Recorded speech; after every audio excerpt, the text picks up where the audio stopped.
Hello, everybody, and welcome to The Wait Where We Talk About Podcast, episode 237. My name is Bret, aka Enigma 9011, and as you can see, road trip version. Why are we in the car? We'll get to that in a moment. If you guys enjoy any of the topics or the things you hear here on the podcast, please make sure you subscribe or follow.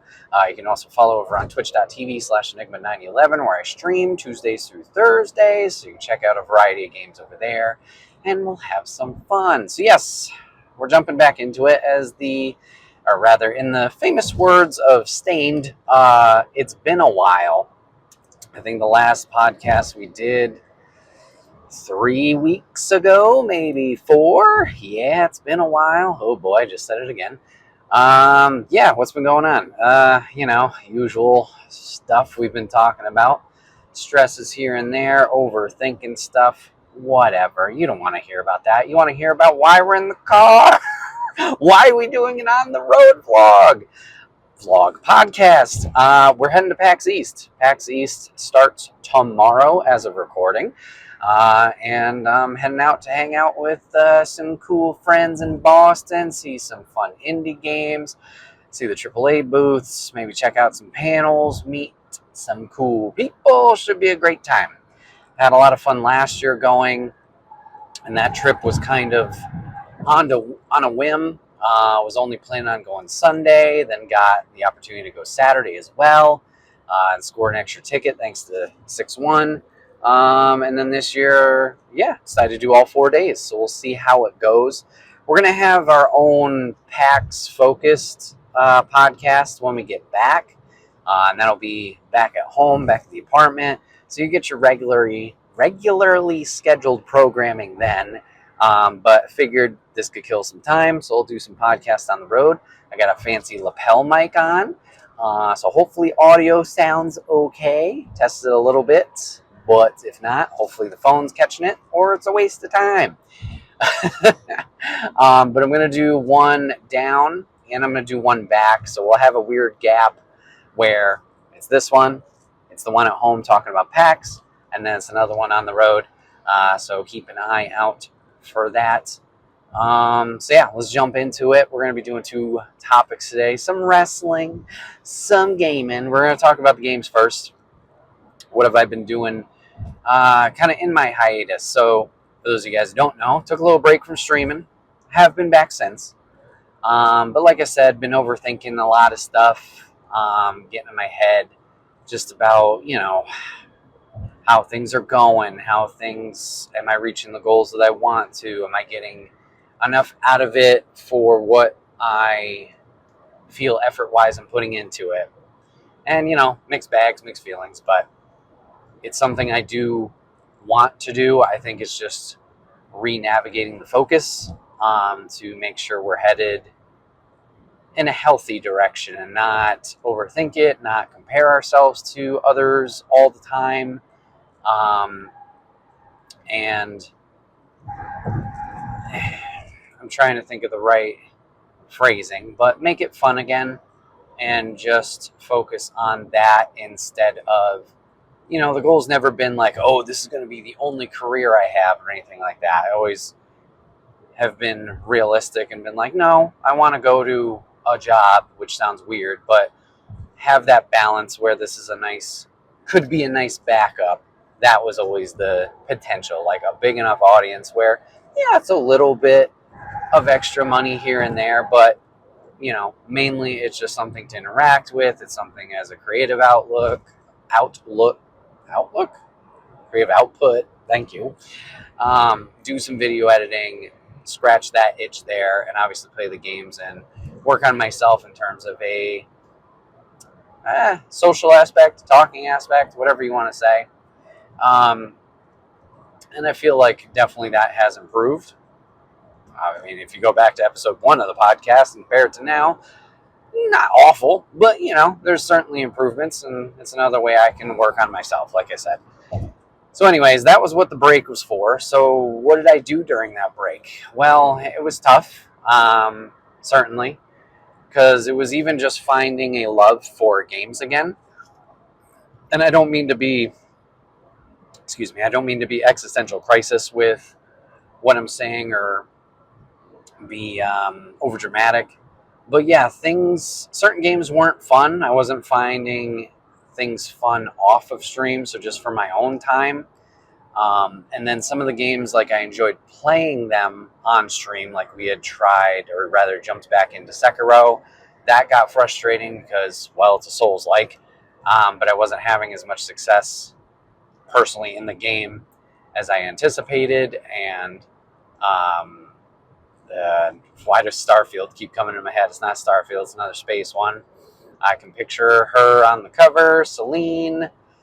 Ooh, it's gonna come back to me later, but we played that once after coming back to it. Returnal. And it was fun.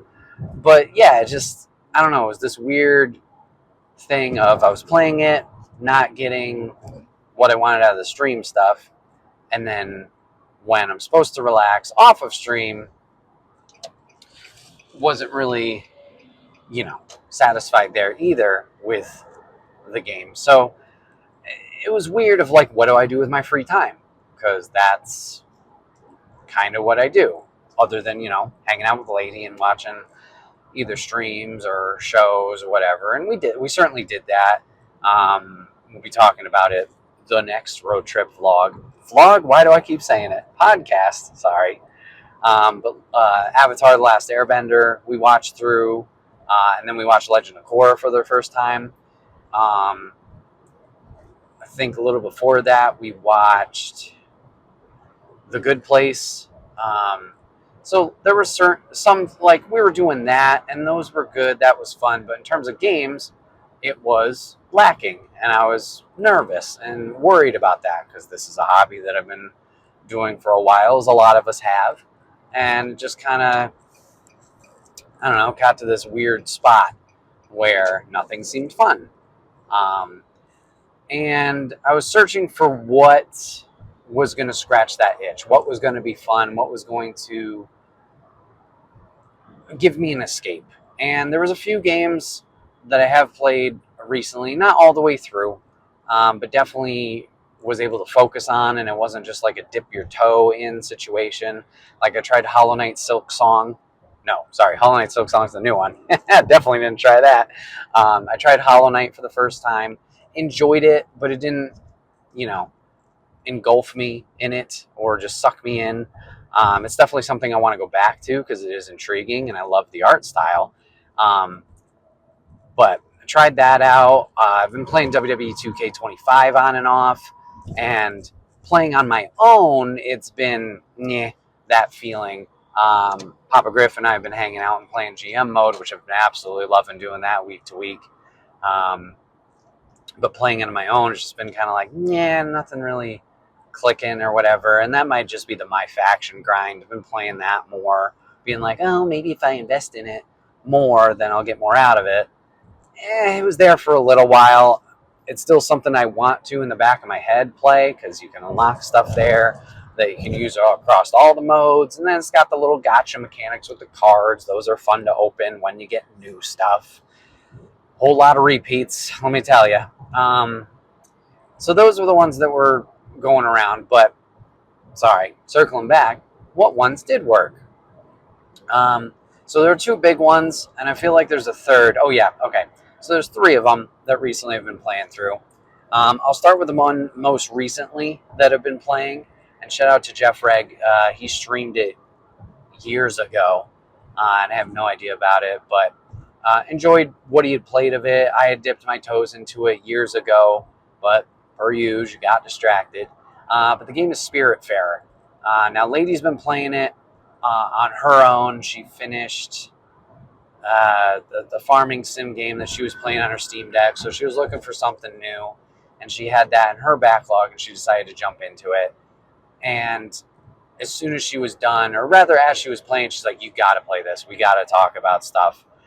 So I did, and I started it. She finished it, and now there's local co-op with it. I guess they must have added that at some point. But we've been playing it together, and we played that all the way through, and now we're playing through again just to clean up some trophies because I really enjoyed the game and wanted to get the platinum. But if you don't know what Spiritfarer is, it is a 2D like management game, like a farming game, but your whole game. Sorry, I'm going to touch the mic a moment. I squeezed it under the seatbelt. But the whole game is you're on a boat and you are the new Spiritfarer. So, like Karen with the River Styx, you are guiding lost souls to the afterlife. That is your job. So you're Stella, and you and your cat Daffodil are helping these spirits to go to the afterlife and go peacefully. So you run into different characters, and they all have different personalities and whatnot. You kind of help them along the way, kind of getting to a point of like they're ready to go. So you do little errands for them. You're sailing around this big ocean, meeting different characters, different spirits, collecting resources to improve your boat, and you do farming, and you can build them houses and decorate them with different improvements. But the game's been a great time. It's another one of those games that, definitely can hit the emotions, and that's a good thing. But it can help you go through the grieving process or kind of just reminisce about relatives or loved ones lost, as you kind of pick up on those similarities with different characters of who you relate to and whatnot. There were certainly a handful of characters that really resonated with me. I think all in all, you help maybe 13 to 14 spirits pass throughout the game. So yeah, I had a great time with that. I would highly recommend that one. And it was an interesting story that came out of it too, that I wasn't expecting. The evolution of that. So that was a nice reveal, and to kind of pick up on things more and more as you go on, and you're theorizing like, well, what's this mean? Who is this character? What were they in the real world, I guess you could say, before they passed? And then picking up on more of that information in the second playthrough of like, oh, it was right there, this, that, the other thing. So Spiritfarer has been a great time. So I really enjoyed that. Next one I jumped into was Anotria, the last song. Now I've been streaming some more Souls-likes on Twitch here and there with, Liza P originally, and then Black Myth Wukong we beat. So I've been kind of getting that itch to jump back into it again. Mentioned Sekiro, where years ago we played it on stream. I thought it got pretty far for not really enjoying Souls-likes, and then tried it again.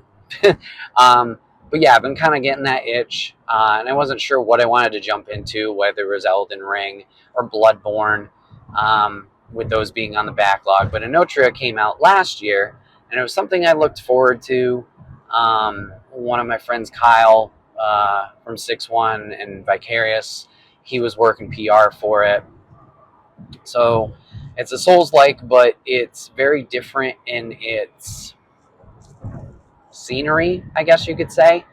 A lot of bright colors, a lot of bright environments, but your main character, I think, is like a puppet or a marionette, and as you go through, you gather these masks, like theater masks almost, or jester masks, and each of them has different,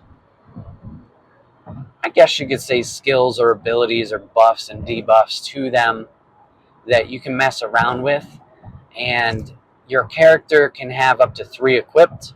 You can cycle between them at any point. And like I said, they all have certain things that they can do. I played I believe it was the Steam Next Fest demo a while back. And then, yeah, it's just been kind of on the wish list for a while. So I decided to get it and jump into it. And I've been really enjoying my time with it. It's one of those games, because it's Souls, where there's a lot of details on story in the items that you'll pick up, and that's how they do their storytelling.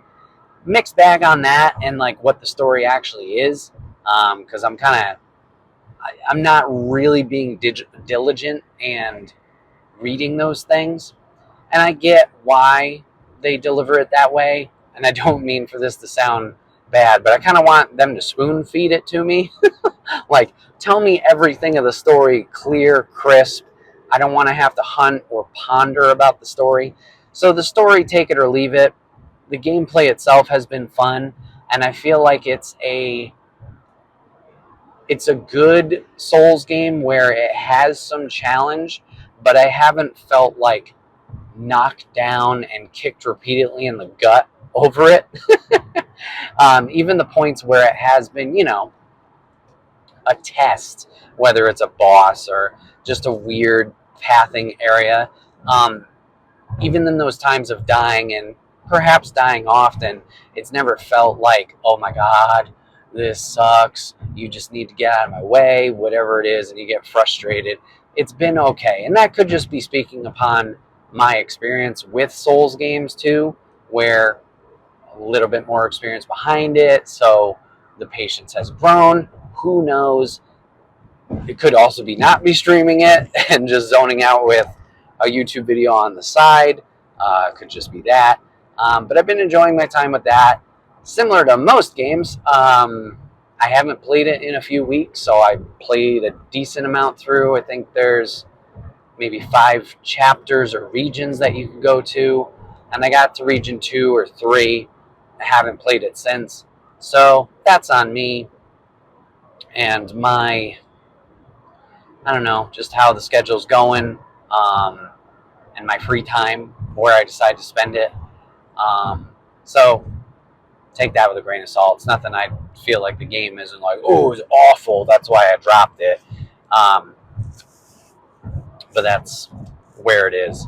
But this last one, I definitely want to give praise, and I know I'm late to the party in terms of like putting this video out, but a lot of people have been talking highly about blueprints.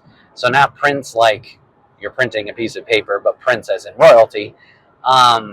This game has been amazing. Another one I haven't beaten yet, but for good reason. So if you don't know, Blueprints is an indie that came out, and you are this character whose great uncle, I believe, has passed away, and he has given you his house, and you inherit it.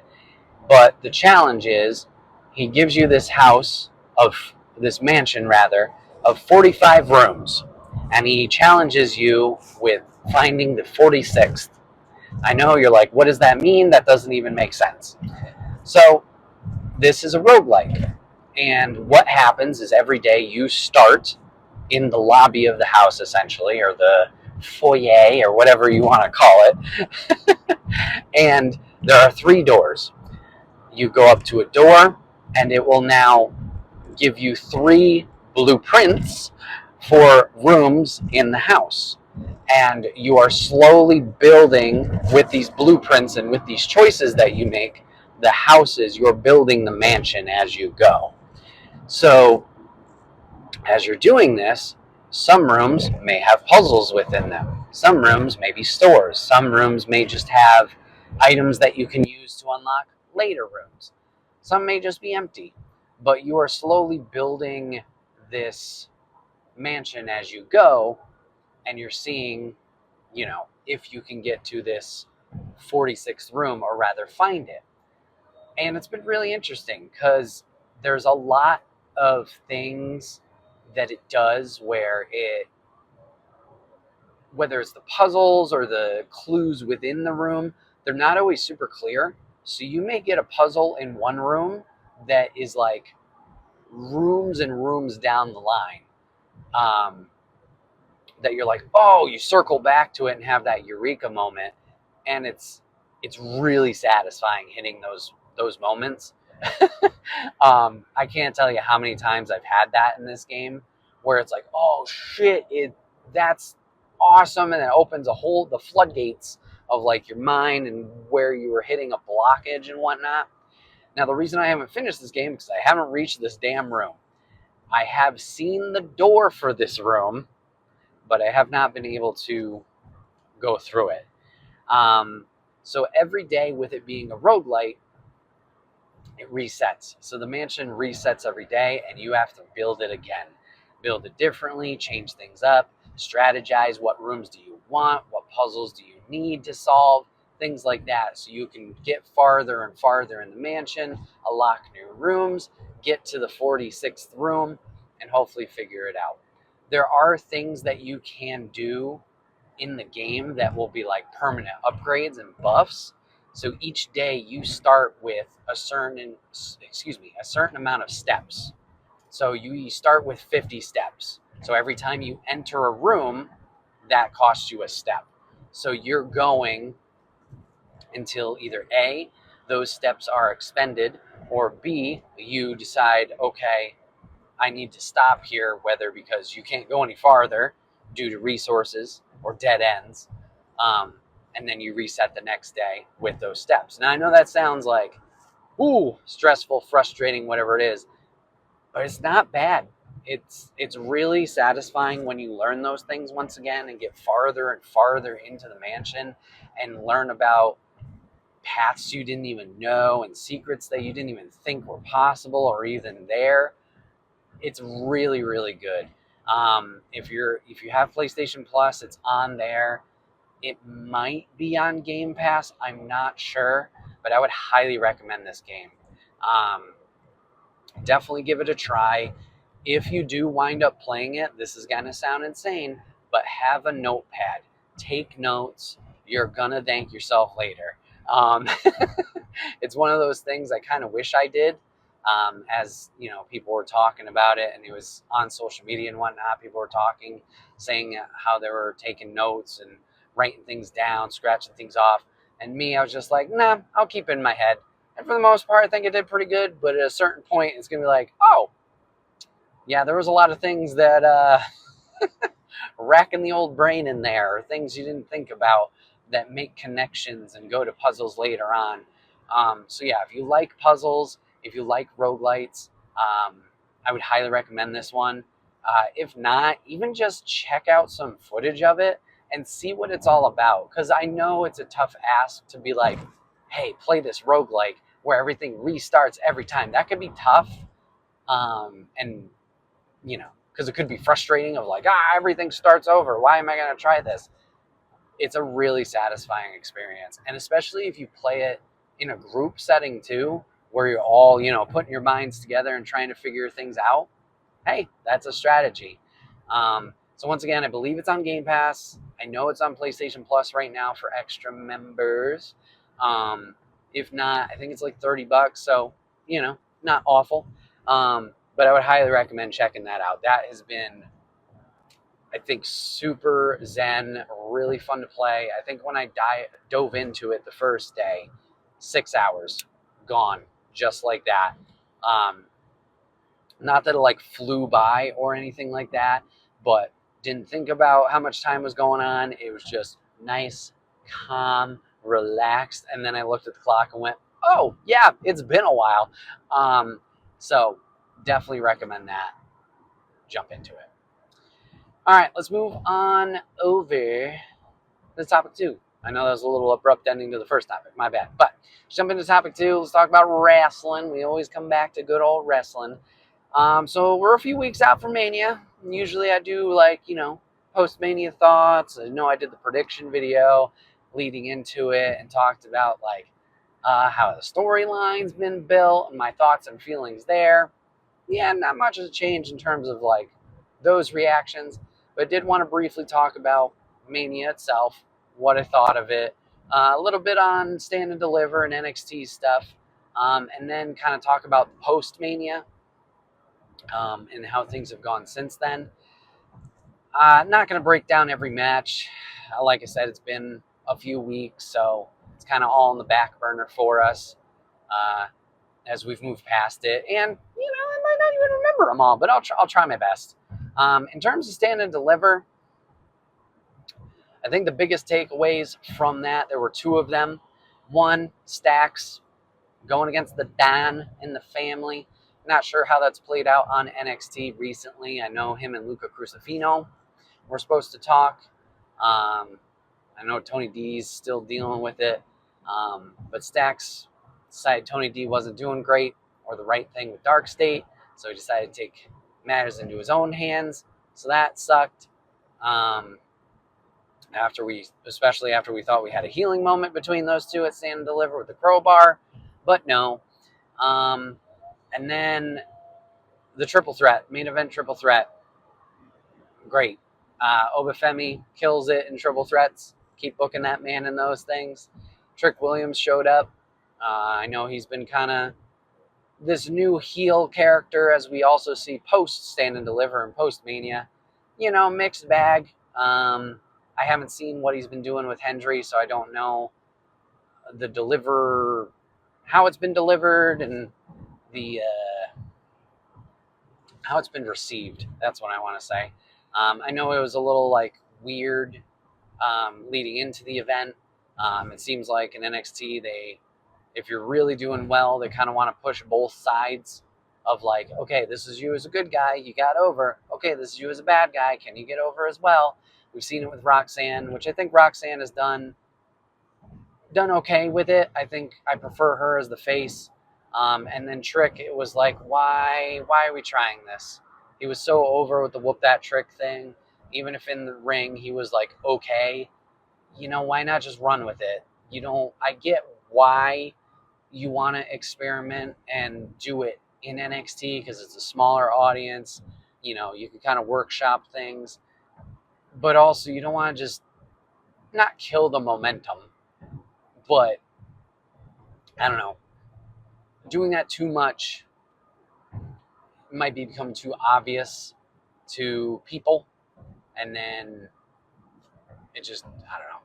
The traction's not behind those people anymore, and it's harder to get that back, especially going from that heel to that face again.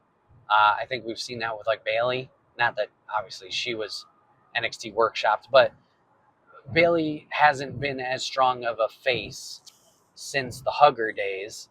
I think, hasn't been bad by any stretch of the imagination, but it hasn't been as over as it was then. So just something to think about there. I think we're also seeing it with Julia right now, who also was at Stand and Deliver. That Fatal 4-Way was okay. Kind of wish they just did the one-on-one with Jordynne Grace, which they are doing now. I'm kind of jumping around, but they're doing post-Mania, coming into Battleground, Jordynne Grace and Stephanie Vaquer. So cool. But yeah, Javon Evans, killing it as well, especially for how young he is. He shined in that triple threat as well. Surprised a little bit. I thought we were going to have a Dark State leader be introduced from one of these three. Not so much. Pal. Kind of thought maybe Javon was going to be the one. But that would have been another instance of oh, he's over as a face. Nope, let's make him heel. Make sure he can do it. No. With his moveset, that's tough to do. I feel like Wesley hasn't been as strong as a heel since turning. And he has a pretty impressive moveset as well. It's hard to do the high flyer bad guy, I feel. I'm trying to think of... I guess Ricochet's doing good stuff over in AEW, but he's also kind of made to be, once again, not from watching, but just outside looking in, he's kind of made to be the chicken shit heel. You make fun of him, it's goofy, and he's kind of sly tactics, Miz-esque, with a better moveset, I don't know. So, surprised we didn't get that reveal. No reveals of any new people. Where the hell is Hikuleo? Where the hell is Jeff Cobb if he's signed? I don't know if he's a Fatu, but another Samoan Dynasty guy. Lance Anawahi, I know he got signed. Hikuleo especially, allegedly he's been signed for ages. Where the fuck is he? So nothing there. And the rest of the matches were okay. I was really hoping the women's ladder match was going to kick ass. I don't know. I don't know if it's just the star power in there. Soruka does great. Kalani does great. I want to like Zarya. Zario's been this weird change of character where she was going to come in as this destroyer, and now she's like the gentle giant with this Sol Ruca pairing. Thea Hale coming back was fun, but Izzy Dame and I think Lola Vice was in there. I don't know, not the strongest in terms of characters right now. So I don't know. That match was kind of to me. Happy for Sol Ruca. She definitely deserves it. Double champing it up. But yeah, that was a kind of a bummer. Hank and Tank winning, cool. Fraxing up to the main roster, also cool. They have great matches. I probably should have shouted out that one too. Ethan Page, Ricky Saints. I think I watched part of that.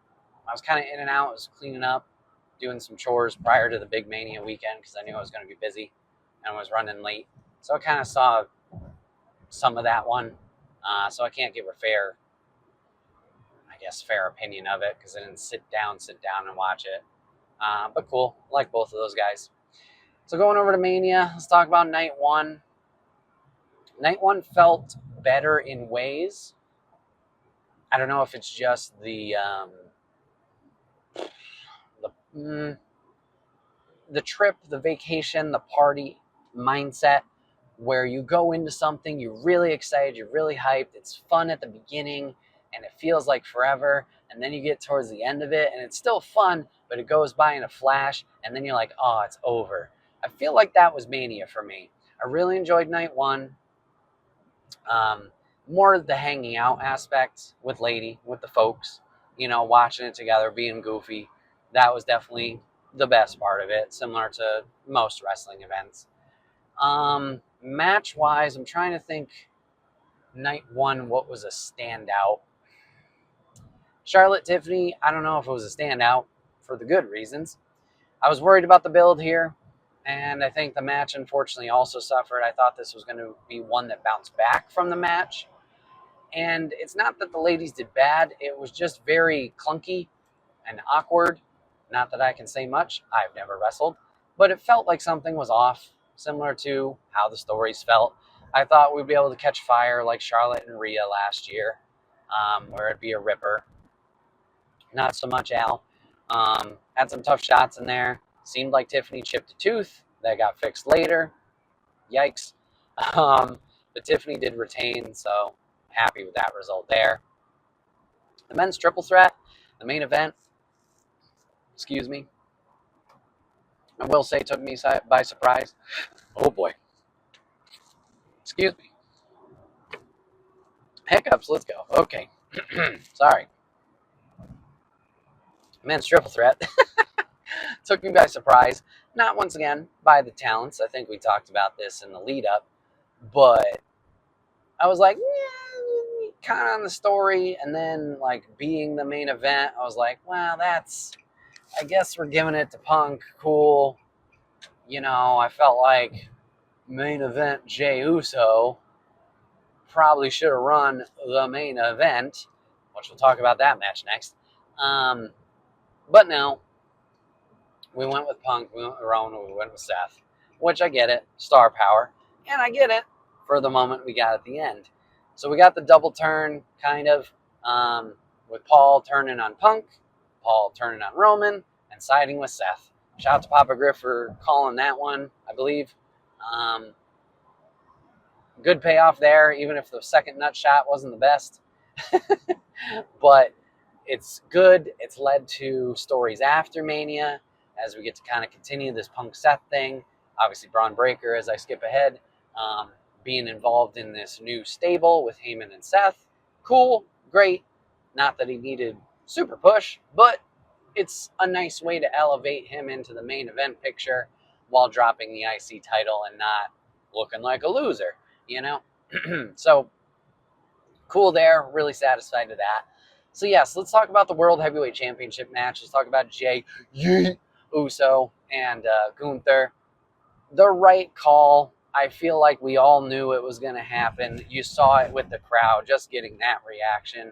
The Yeet Man, went over, rightfully so. The match, fine. I don't think they went far enough. I feel like Jay should have been bloodied up. Didn't have to be the extent of the Jimmy, attack, but something. Have him fight back, which he did. He hit Gunther with like 8 finishers. Good. The submission. If he was working the neck, wow, I really sound like, business. If he was working the neck, brother, it would have made more sense. No, like if he did a little bit more, fine. Every Giant's got to have their weakness. Okay. The tap out was quick. I know other people have called this out, so I don't want to harp too much on it. That was awkward. It took everybody by surprise, like, oh shit, it's done. So that was the only negative, really. I don't think anything else was bad. They both went back and forth. Gunther did get a little bit of domination at the beginning. Like I said, Jay hit him with a lot of finishers, so you protect Gunther. It was just weird with the tap. Weird with the tap with no work for it, and weird with the tap for the quickness and abruptness of the tap itself. So that was that. Whatever. I see wasn't that night, right? No, Phoenix and Grande Americano. So happy for Phoenix. Sucks for Rey Mysterio to have that injury the night before on SmackDown. That sucked big time. But happy for Phoenix for him to get his moment. Obviously, him and Penta both making their Mania debuts the same year. Cool. He gets to brag over his brother for debuting first. I get why people are like, ooh, Grande shouldn't have won. It's another one I'm also like, while silly, I don't know if this was really warranting a Mania spot. They're not going to change the whole matchup just because Phoenix is now subbing in. Maybe they could have, they did shenanigans, didn't it? They had the little plate in his mask, I think. Because Phoenix kicked it, and then I think he did a flying headbutt or something like that. So shenanigans were involved. It's not like he just lost clean to normal match things. So I get it. You're going to keep pushing this Grande angle, as we've seen with Penta post-Mania over on Monday Night Raw. So I get it. Cool. It was a cool moment for Phoenix. Hopefully, I haven't watched SmackDown since. I might have watched 1 week.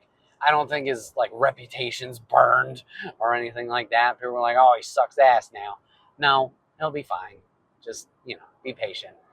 So I get the disruption there or the unhappiness there, but I think we'll be okay. So yeah, let's move over to night 2. If I'm missing anything from night 1 big, I do apologize. Night 2. Opener. Triple threat ladies. I knew they were going to steal it and crush it, even though this story sucked ass. Or at least was awkward getting to it. Most anticipated match, and they delivered. The 3 of them crushed it. Rhea, Bianca, and Io. Io won, solidifying her in this upper echelon of women's talent, as we've seen with the, pointing at herself, getting over in the crowd doing that. I'm so happy to see that. Not that she was bad or anything like that before. No, but this just helped push her up there. So cool. Happy for her. We've seen a little bit of altercation post with some NXT gals coming up. Are they coming up? Are they not? They still get referred to as NXT people, so that pisses me off. But Julia and Roxanne, seen the altercations with Io since. Cool. Bianca's WrestleMania streak is over. Apparently she broke a finger or 2 or something during that match, so ouchie. Good on her to finish up. I don't know if that was just at the finish itself. And then Rhea has been also involved with the new people. And then she's over in Australia to promote Crown Jewel there. So we'll have to see what is next for her. Obviously, she's over. Nothing, the L doesn't affect her here. One thing I will say about the Raw after Mania, Stephanie Becker showing up, cool, and doing the Io Sky match, awesome. I wish that didn't end in shenanigans, and I feel like a lot of matches have ended in DQ since Mania, which is a bummer. I did remember something from night one I'm going to talk about. So I didn't think this one needed it. I get why you want to protect Stephanie as your NXT champ, so fine. But also, there's supposed to be a little bit of a difference in tier here. So Io could have won that. I think that would have been okay. As for the match, I forgot. Jacob Fatu, an LA Knight era. Jacob Fatu winning US. Woo! That BFT out of the sky, that was cool. Didn't catch all of it, personally, not him. But that was cool to see. Jacob Fatu, keep crushing it. We're going to talk about you in a few episodes, my friend. Going back to night 2. Women's tag belts. So we had 2 mysteries on the night. We had the Randy Orton opponent, which we'll talk about next. And we had the women's tag titles, who's going to team with Lyra Valkyria after the Bayley attack. What the fuck was this? Cool moment for Becky. I like Becky. Do I like Becky less than I did prior? Yeah, but, I still like her. So, talk about last-minute storytelling. I don't even think we talked about it in the predictions video, or rather the preview talking about storylines, because it wasn't even a thing yet. So Liv and Raquel are tag champs. Oh, shit, we got to throw something together. Let's do a women's gauntlet elimination, and let's throw a bunch of teams together. That'll work, right? Sure, Bayley and Lyra, #1 contenders. Great, okay, cool. You get the women's IC title on Mania without defending it, and then you get Bayley, who everybody loves Bayley, get her on Mania. Cool, okay, whatever, I'm sure it'll be fine. Nope, Bayley gets attacked. What? Becky comes in and replaces. Cool pop. What? Why even bother? If you wanted Becky involved, it's tough to do. It's easy for me to, Sunday morning quarterback or whatever it's called. I just feel bad for Bayley. I even said it, I don't remember where I did, but it was like, Bayley better be actually hurt, because I'm kind of pissed. Like, I don't want to ever wish an injury upon somebody, but man, that sucks. Hey, we're going to do this whole thing, and you're not going to be involved. Hopefully she knew that from the start. Hopefully this was well known, because if that was last minute, boy, oh boy, oof. And yes, it has a payoff after Mania. So Lyra and Becky win.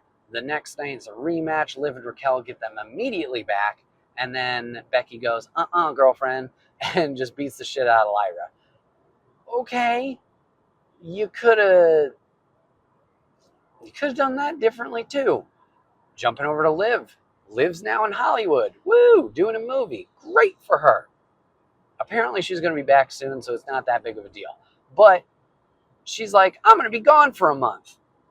Oh, okay, we're just leaving the women's tag titles just in limbo while this division's already kind of getting the shaft storyline-wise and character development-wise and everything like that. It's like, huh? So, if we knew Liv was going away, which I assume we would, you kind of have to plan those things out. Why not? Okay, still do the title change. Great, Becky and Lyra. Woo! Literally. Have them kill it. Fight some good fights, defend the titles for a little while.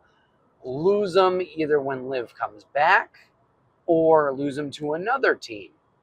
Then it's a little bit more of an investment by Becky and more of a, in my opinion, valid reaction for losing the titles.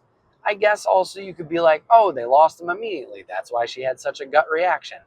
Fair.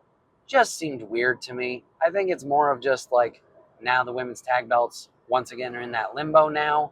If Liv's not gone that long, fine. Also, like I said, they don't really care about that division, which sucks, as we saw with releases, which we'll talk about later. So, like, I don't know. I felt weird about it. I was really happy for Lyra getting her Mania moment.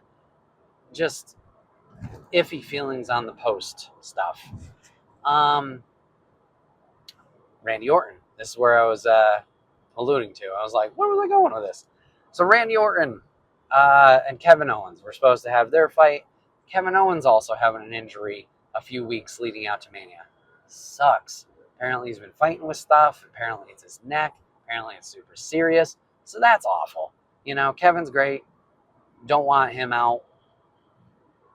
All prayers to him. So Randy has no opponent. Okay. So this was the big mystery going into it. Well, who's it going to be? Is it going to be Solo Sikoa? Why keep it a mystery if it's going to be? Just plop the man in there. Don't get us false hopes. Is it going to be Rusev with rumors of him coming back? Talk about that later.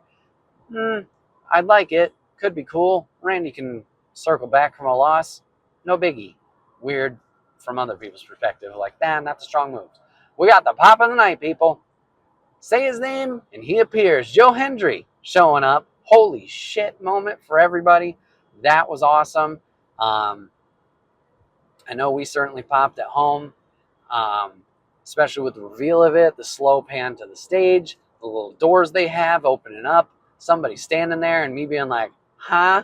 And then the music kicks in. That was awesome. I know some people are like, oh, Joe got buried. Yeah, it was a shorter match. You probably could have done a little bit more, but there was also a lot on Mania, so whatever. He got his shit in. He got over. He got to do all of his gimmicks. Randy did his gimmick at the end, so you kind of, you know. He had a cool moment. That's what matters. He made history. That's what matters. TNA champion showing up at Mania. Another wrestler from a different company showing up at Mania. Cool. You know, a lot of cool stuff that he did. Apparently news coming out afterwards. Randy was given a short list of like options of who to work with. Joe was on that list and he's like, yep, that's who I want. That's amazing. So even Orton gets it. Like, just a feel-good moment all around. Really glad that worked out. That was awesome. Obviously just building on the surprise of the Rumble as well. Cool. Awesome. Night 2. I can't think of much else. So let's talk about the main. Once again, expected result. I think like a lot of people, I'm kind of bummed on it. Not the result, how the match played out. Cena did what Cena needed to do. Hey, I'm probably not going to be able to wrestle as good as I used to. That's fine. Age comes for us all. And I'm a bad guy. Let me change this up. So a lot of just strikes, a lot of stomps, a lot of basic shit. Just laying the smack down to quote his cohort. Basic stuff. He's been selling the Crossroads like nobody's business, and now the RKO. Since coming back, he's laid out after those things. So, good. Cody kicking out of stuff. Makes sense. He's around all the time. He's going to be a little bit stronger, right? Totally fine. So Cena picks up the win after Travis Scott interferes. Fiend. God, that's been in my head from time to time. Okay, where's Dwayne? Oh, Dwayne's not in town. He doesn't want to get in the way of Cena's moment. What the fuck you mean? Why did you show up at Elimination Chamber? Cena could have just turned on his own. Don't get me wrong. Huge moment. We talked about that. Cool. But at least do something. It seemed so weird. Travis coming in. Eating the Crossroads, taking it. Good job on that. And then, I don't know. It just was weird. I didn't like it. Like I said, the result made sense. The result was what I was expecting. It just felt awkward, for lack of a better term. Dwayne coming in, The Rock coming in and throwing chaos last year. We got through it. We lived through it. I wanted it this year, damn it. All right? Maybe it's because we saw greener pastures after we got through the shithole that was building up to lead to WrestleMania 40. We're like, hey, maybe this wasn't actually so bad. Still, maybe give Trips a little bit of a heads up in terms of creative. Don't just come in and be like, hey, I'm doing what I want. So if you're going to do something, do something. Don't half-ass it. Don't be half in, half out. Be like, haha, whatever. All right. If he's just boosting his ego, like, oh, Elimination Chamber tickets weren't selling, brother, so I had to come in and save your ass. What? Have you seen how expensive these tickets are? People are getting them. I don't know if that was the dealio. Okay? You're okay. You can take a hit a little bit on the money. We know you're making bank and releasing people. So, weird is how it felt. Okay? So that's my thoughts and feelings on the main. All in all, it was a fun Mania. I wouldn't say it was a great Mania, but it was fun more once again for the getting togetherness of the event, and hanging out. I think that was my highlight. There were other things I definitely enjoyed, but all in all, it was fine. I will say, sorry, before I kick off to the next thing, Street Fight was surprisingly really, really good. Not like, oh, those guys suck, but like I got more out of it than I was anticipating. Logan Paul and AJ, stinker. New Day and War Raiders. Nope. The 4-way IC title was fun. Congrats, Dirty Dom. Wasn't expecting that. Yeah, interesting. Interesting overall. So let's talk a little bit more post-Mania. So we already talked about Rusev. He's there. Cool. Hasn't done much. Him and Otis, I get it. Need somebody to smack around. Aleister Black is back. Awesome. They kept his music. Hype. I was so happy about that. Very, very excited. Going against The Miz makes sense. Everybody's like, ooh, it sucks. Why is he fighting The Miz? He needs somebody to beat up, guys. Relax. So, cool to see him back. Zelina Vega winning the U.S. title. Cool. Should have been a bigger moment. She's been around how long? This is her first singles title, excuse me. What are we doing? That should have been a big moment.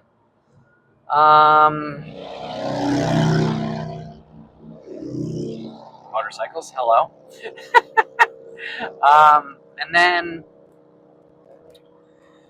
the releases. Let's talk about them quick. So we had a group of people released. Dakota Kai, Shotzi Blackheart, her contract was not renewed. Caden Carter, Katana Chance, Riley Osborne, Eddie Thorpe, Javier Berthal. Trying to think who else. Shayna Baszler, Braun Strowman, Danny Palmer. Who else? Probably somebody very obvious I'm missing. Not sure. Releases always suck. Gigi Dolan. Releases always suck. Especially, doing it right before a show. It's just like, oh, well, how do you want me to be excited about anything? I hope a lot of them land on their feet quick and soon. TNA's obviously been doing better. AEW, good. Not that they need more people. Ring of Honor is this weird conundrum place where there's stuff happening. I couldn't tell you what's happening other than Athena. New Japan, we'll have to figure it out. The ones that hurt the most, Dakota hurts, especially for what she was doing in the IC tournament for that inaugural belt. Seemed like she was getting some momentum behind her. Eddie Thorpe hurts. Finally getting pushed in NXT after his DJ gimmick. So that's unfortunate. Gigi's been there for a while. So that's a weird loss. And it seems like her and Shotzi as well and Tatum Paxley, like they had a good gimmick. Like Gigi and Tatum just fought at Stand and Deliver's pre-show. And then the NXT after Mania for the tag titles. Like, what? See you bye? Cool. So that's frustrating. I don't know why they didn't renew Shotzi. I know she's been in this weird limbo, hit or miss phase. She got injured her knee, I think, but she came back from it. But she had some good moments. Never really propelled like I feel like she should have. Um, but like she had some strong moments when she shaved her head and teaming for War Games with Charlotte and crew. And like I said, she was doing. It seemed like this new team down in NXT was getting over. And we need tag teams for the women's tag division. It's just this division's very half-assed. You get rid of Caden Carter and Katana Chance, which I know they've been around for ages. Don't get me wrong, and they've been a tag team for ages, and it's been this like, well, you didn't get over, so like, how much longer can we pursue this? It just sucks. And I don't know if it's a booking thing, because they were used on Raw here and there. Recently, maybe no. I think they were on maybe a week or two ago. But I guess it's just with any character. Like, you have to be persistent with it, or else it's not going to work, you know? So I kind of get why they let them go, because it's been a while and they haven't gotten over huge. But you also have to give them the time and the opportunity to even try to get over huge or do something. So, like, they had the best in terms of chemistry of a tag team, best move set, and they had a lot of things that were together and whatnot. It's just they didn't get the chance. I would say Liv and Raquel is our next best tag team, and the rest are thrown together. I guess Damage Control, Kabuki Warriors, but with both Asuka and Kairi being out, maybe returning soon, you just don't have that. So it's tough to say. Shayna hurts a little bit. She's another one where I know it's been weird because she hasn't really done much of substance since her main roster call up, unfortunately. She killed it in that Elimination Chamber almost 5 years ago, and then lost to Becky, and then Becky went away, and then Shayna hasn't done a lot since, unfortunately. Yeah, she's tried things, but she's never been that NXT presence that she was in the Black and Gold era, I feel. She did a lot of tag stuff with Nia Jax. She did some, was it PFC? Pure Fusion Collective. Like, they tried that for a moment. Didn't do anything there. Seems like she was doing some coaching in NXT before she got released, so that's cool. Unfortunate, obviously, the still release. But I thought there was potential, like, oh, Triple H is in charge.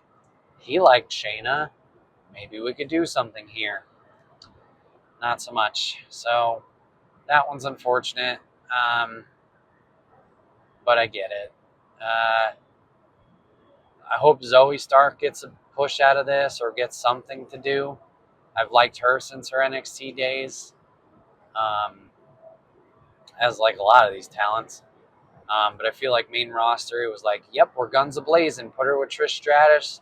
Have her against Becky. Great. And then after that program, nah, we're good. Nothing. So, I don't know. It just sucks. Yeah, hopefully that's it. Hopefully there's not more on the way. I get it. They've signed new people, Penta, Phoenix, the Guns, Black, Rusev. I get it. It's going to be a rotating cast. It's just unfortunate. That's the big thing of just like, man, sorry you had to lose your job. And, I am happy and excited to see where they do land and hope they have great turnouts, as we've seen, like, successes in AEW, also not successes, and TNA as well. Hopefully we see more successes than not failures, but downs. So we'll see. But yeah, everybody, this has been another episode of the Wait What Are We Talking About podcast, a road trip edition. My name is Bret, aka Enigma 911. Appreciate you guys hanging out with me today. Hopefully, audio sound good. Hopefully, the lapel mics worked. But yeah, let me know your feedback in the comments. If you liked what you heard today, please do me a favor and subscribe to the channel, or drop a follow over on twitch.tv/Enigma9011, where we stream Tuesdays, Wednesdays, and Thursdays, a variety of games. Recently, we've been playing some Pokemon Fire Red, and we've been playing South of Midnight. So we've been having some fun with that. So drop a follow over there if you want some more. And yeah, just appreciate you guys. But yeah, hope you guys enjoy the rest of your week. If you're at PAX, hit me up. Just say hi. But have a great weekend. Thanks for checking this out. Thanks for giving it a watch, giving it a listen, and we will see you on the next one.